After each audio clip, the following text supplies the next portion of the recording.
दोस्तों, serial killer को लेकर आपने कई कहानियां सुनी होंगी, जिन्होंने कई हत्याएं की होंगी। लेकिन पाकिस्तान के एक खूंखार सीरियल किलर की कहानी बिल्कुल अलग है। इस सीरियल किलर ने एक या दो नहीं, बल्कि 100 बच्चों की बेरहमी से कत्ल कर दिया था। सबसे हैरान करने वाली बात तो ये है कि इस खूंखार किलर ने 100 बच्चों को मारने की कसम खाई थी। अपने कसम को पूरा कर इस किलर ने खुद सरेंडर कर दिया था। दरअसल यह घटना दिसंबर 1999 की है और सीरियल किलर का नाम जावेद इकबाल था। लाहौर के एक उर्दू अखबार के संपादक को एक चिट्ठी मिलती है, जिसमें लिखा था, मेरा नाम जावेद इकबाल है और मैंने 100 बच्चों का कत्ल किया है और उनकी लाश को तेजाब डालकर गला दिया। जावेद ने अपनी चिट्ठी में यह भी बताया कि उसने जितने भी बच्चों का कत्ल किया था, उसमें से अधिकतर घर से भागे हुए या अनाथ थे। बता दें कि जावेद इकबाल ने अपनी चिट्ठी में उस जगह का भी जिक्र किया था जहां उसने सारे बच्चों का कत्ल किया था। जावेद ने अपने जुर्म को कबूल करते हुए एक चिट्ठी लाहौर पुलिस को भी भेजी थी। हालांकि पुलिस ने जावेद की चिट्ठी को गंभीरता से नहीं लिया, लेकिन अखबार के संपादक ने इस बात को गंभीरता से लिया और चिट्ठी में बताए गए जगह पर अपना एक पत्रकार भेजा।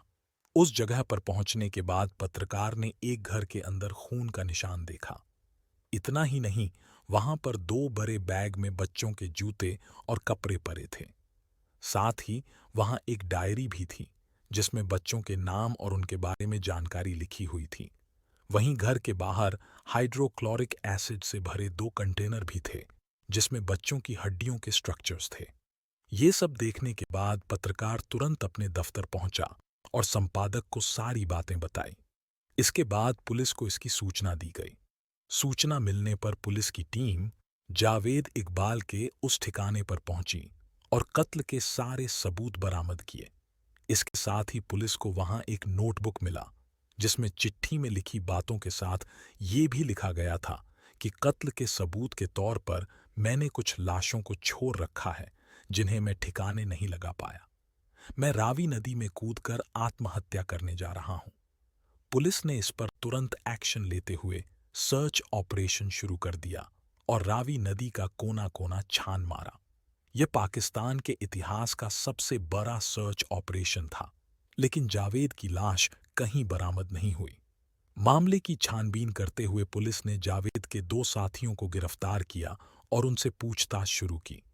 पूछताछ के दौरान ही इसमें से एक ने छत से कूदकर आत्महत्या कर ली।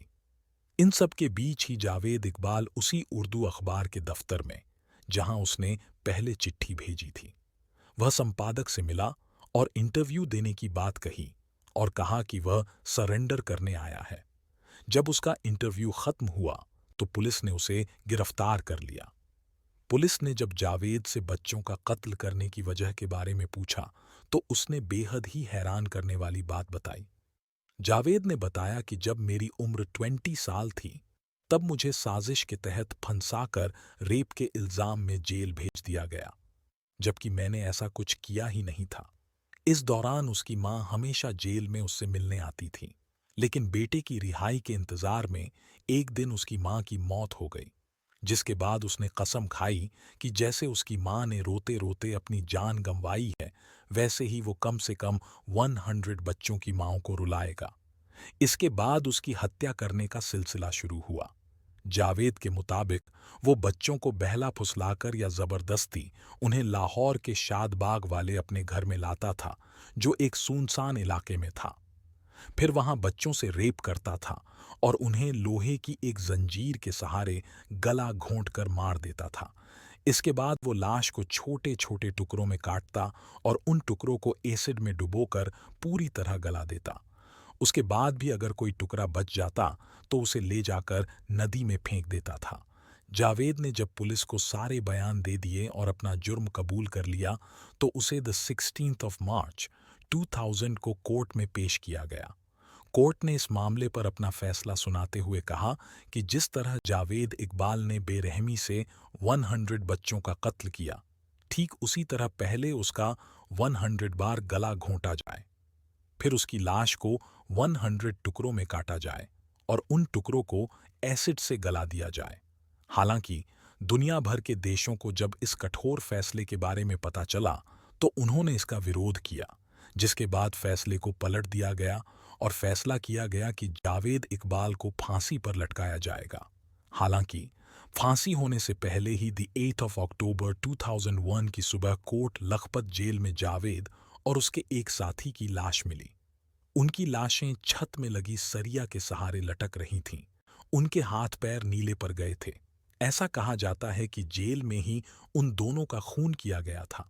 पहले उन्हें जहर दिया गया था और फिर उन्हें बेडशीट के सहारे सरिया से लटका दिया गया था, लेकिन जेल अथॉरिटीज ने इसको सुइसाइड माना था। बता दें कि इस मामले में कई जेल एम्प्लॉयज को सस्पेंडेड भी किया गया था।